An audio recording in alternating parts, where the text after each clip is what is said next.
was really their only experience of the event, as though it was just their compliance.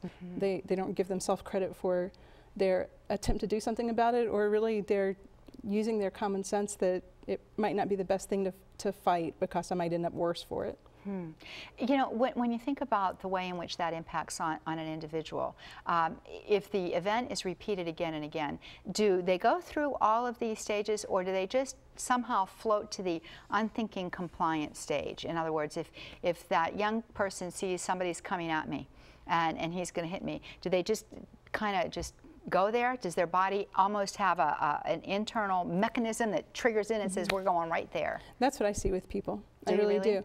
I see either short-circuiting kind of to the automatic obedience, or either to the freeze state, where I think it's part and parcel of, because of the fact that we have body memory, just the same way a toddler has to concentrate so much on walking, and we don't. Our body remembers what it feels like to walk.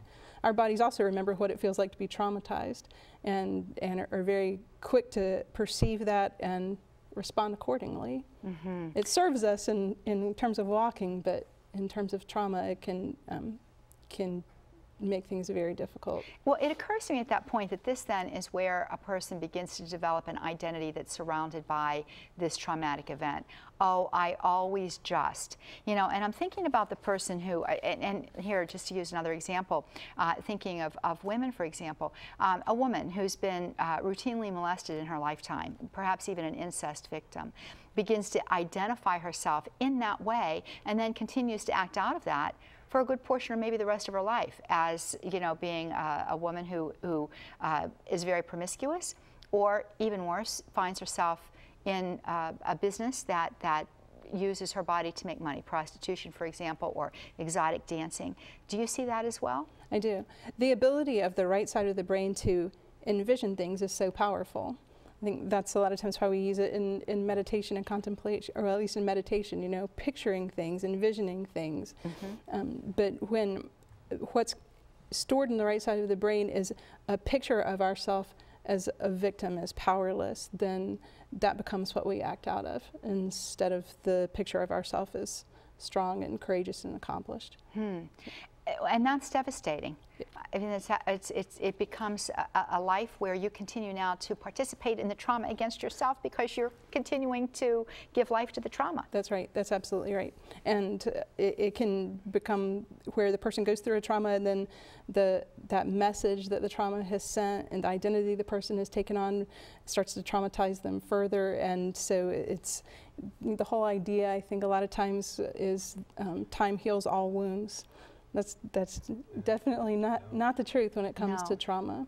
When it comes to trauma, you know, if anything, time just makes that pattern and that belief become that much more ingrained in the person. Father Ed? Sometimes it can be to such an extreme, we haven't used the word splitting, but where a person can literally feel outside of their body, almost observing what's going on there. And again, that's part of this protection, that at least I'm not totally in this place. But serious.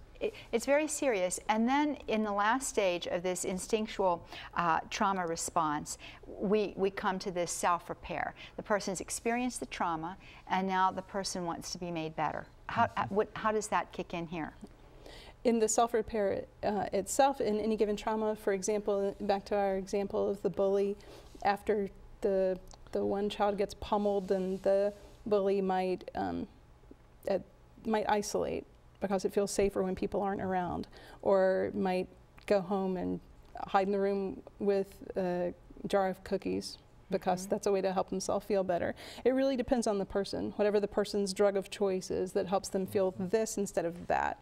Would you say that a good portion or a good percentage then of addictions, whether it's sexual addiction, overeating, gambling, drug addiction, alcohol abuse, any of the addictions really, pornographic use, might well come out of trauma? Sure, absolutely. And I've seen that when the trauma is treated and the story now feels as though it belongs to the past, then you just watch the addiction, it's gone. You no longer need your drugs. That's right. in that sense. That's right. That's right. Yeah. That's absolutely right. If I don't still feel like that trauma is going on, then I don't still need to make myself feel better from that trauma. I want to talk for a moment because we mentioned, you know, that these wounds of the heart can lock us in, and we become identified with that wound, and we become, in a sense, we're living that wound out on an ongoing basis, but also motivating us in our actions. I'm thinking that if an individual, let's take the bully, you know, the bully, or the person who has been bullied rather. Let's suppose that this person has been bullied for a long time. He could begin to act out of that kind of fear. He might fear anybody that's larger than him. He might have a negative reaction to authority figures, for example.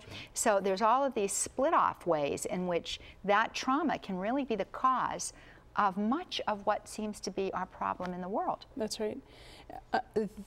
There's kind of another dimension of it, and that's unfortunately because there isn't enough known and I think enough education done of counselors and social workers. Oftentimes, unfortunately, unwittingly, it's not that people aren't doing the best they can, but because there isn't enough training for therapists, a lot of times people come to trauma or to come to treatment, and it's the symptoms that get focused on instead of the roots.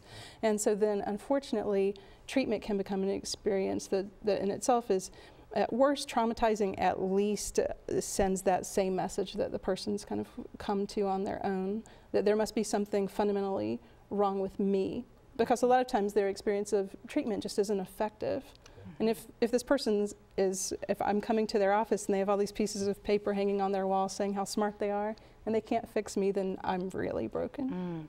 Well, the good news, friends, is that nobody is so broken that they cannot be healed, because our Lord desires for us to experience the abundant life and to be set free through the abundant life that comes to us through our Lord Jesus Christ. Margaret, I'm so excited we have more programs to do. Father, an excellent series, I think, of programs, very valuable and important for our viewership. Well, you know, friends, we certainly do want to offer you this program and all of the programs in this series. You can order them by contacting us at Women of Grace.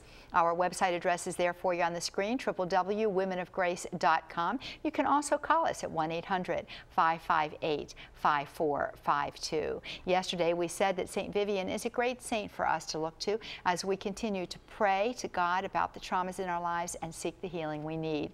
And so we want to encourage you to pull on the great clout that the saints have, their great gift of intercession for us as we make our way through the trauma of our lives into the wholeness and hope that is there for us. And so, my dear friends, until we are together again, may the abundant life of Jesus Christ be yours, and may God richly bless you. Thank you. Bye-bye now.